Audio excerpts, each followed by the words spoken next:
चलो सुनो 5 मिनट ध्यान से।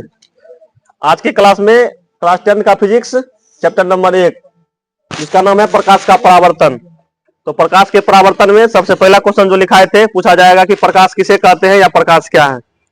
तो इसके बारे में लिखाए थे, प्रकाश एक क्या है, विद्युत चुंबकीय तरंग है जिसकी उपस्थिति में हमारी आंख किसी वस्तु को देख सकती है। यानी किसी भी चीज को देखने के लिए कुछ चाहिए तो वो जरूरी क्या है, प्रकाश है। और प्रकाश का वेग जो होता है, सुनो आराम से, प्रकाश का वेग जो होता है अलग अलग माध्यम में अलग अलग होता है। प्रकाश के वेग का मापन सबसे पहले किसने किया था, रोमर नाम के वैज्ञानिक ने 1665 में।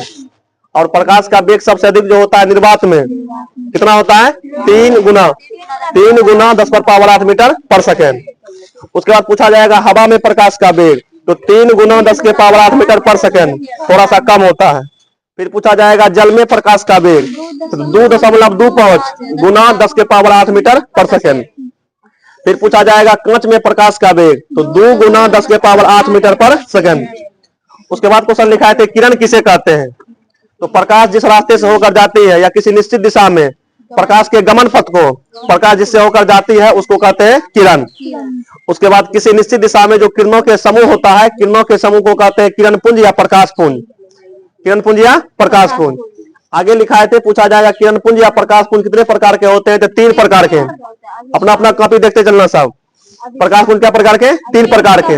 पहला अभिसारी प्रकाश पुंज, उसके बाद अपसारी प्रकाश पुंज, उसके बाद समांतर प्रकाश पुंज। अभिसारी प्रकाश पुंज में बताए थे कि जिस प्रकाश पुंज की सभी किरणें एक बिंदु पर जाकर मिलती है, जिस प्रकाश पुंज की सभी किरणें एक बिंदु पर जाकर मिलती है उसको कहते हैं अभिसारी प्रकाश पुंज। उसके बाद जिस प्रकाश पुंज की किरणें एक बिंदु से निकलकर फैल जाती हैं उसको कहते हैं अपसारी प्रकाश पुंज। उसके बाद जिस प्रकाश पुंज की सभी किरणें समांतर होती है उसको कहते हैं समांतर प्रकाश पुंज। उसके बाद आगे बताए थे प्रकाशिक माध्यम, पूछा जाएगा प्रकाशिक माध्यम कितने प्रकार का होता है, 3 प्रकार का। एक होता है पारदर्शी, एक होता है पारभासी। पारदर्शी का मतलब हुआ कि जिससे प्रकाश आर पार निकल सकता है उसको कहते हैं पारदर्शी, जैसे कि निर्वात हो गया, वायु हो गया, कांच हो गया, पानी हो गया, ये सब। फिर पूछा जाएगा अपारदर्शी, जिससे होकर प्रकाश आर पार नहीं निकल सकता है उसको कहते हैं अपारदर्शी, जैसे लकड़ी हो गया, पत्थर हो गया, किताब हो गया, ये सब क्या कहते हैं, ईंट हो गया, ये सब आ गया अपारदर्शी में। फिर पूछा जाएगा पारभासी। पारभासी का मतलब हुआ कि जिस माध्यम से होकर प्रकाश का कुछ ही भाग निकल सकता है उसको कहते हैं पारभासी। जैसे हो जाएगा तेल लगा हुआ कागज, ग्रीस लगा हुआ कागज, उसके बाद और क्या लिखाते हैं, ग्रीस लगा या घिसा हुआ कांच, ये सब पारभासी का एग्जाम्पल था। उसके बाद आगे बताए थे एक था प्रदीप्त वस्तु और अप्रदीप्त वस्तु।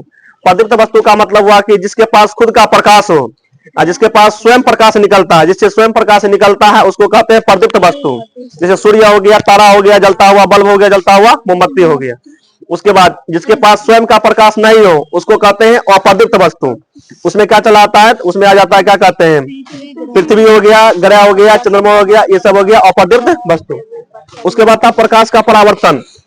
इसमें क्या था, दर्पण प्रकाश का परावर्तन, ठीक है। तो दर्पण पर पड़ने वाली किरण को क्या कहते हैं, आपतित किरण। टकरा करके लौटने वाली को परावर्तित किरण। और जो सीधे खींचते हैं अभिलंब। आपतित किरण और अभिलंब के बीच के कोण को कहते हैं आपतन कोण। परावर्तित किरण और अभिलंब के बीच के कोण कहते हैं परावर्तन कोण। पूछा जाएगा प्रकाश के परावर्तन के कितने नियम है, 2 नियम। पहला नियम क्या कहता है, तो आपतन कोण, बोलो, आपतन कोण और परावर्तन कोण हमेशा बराबर होता है। आपतन कोण और परावर्तन कोण हमेशा बराबर होता है। दूसरा का नियम, आपतित किरण, बोलो, आपतित किरण, परावर्तित किरण और आपतन बिंदु पर खींचे गए विलंब तीनों एक ही तल में होते हैं। ये प्रकाश के परावर्तन का नियम खत्म हो गया। आगे पूछा जाएगा दर्पण यानी कि मिरर। तो चिकनी और चमकीली सतह को क्या कहते हैं, दर्पण कहते हैं। दर्पण मुख्य रूप से 2 प्रकार का, एक होता है समतल दर्पण, एक होता है गोलीय दर्पण। जिस दर्पण का परावर्तक सतह समतल होता है उसको कहते हैं समतल दर्पण, और जिस दर्पण का परावर्तक सतह गोले का एक भाग होता है उसको कहते हैं गोलीय दर्पण। आगे जब बढ़ेंगे तो गोलीय दर्पण को 2 पार्ट में अलग किया गया है। एक को कहते हैं उत्तल, एक को कहते हैं उत्तल, एक को कहते हैं अवतल।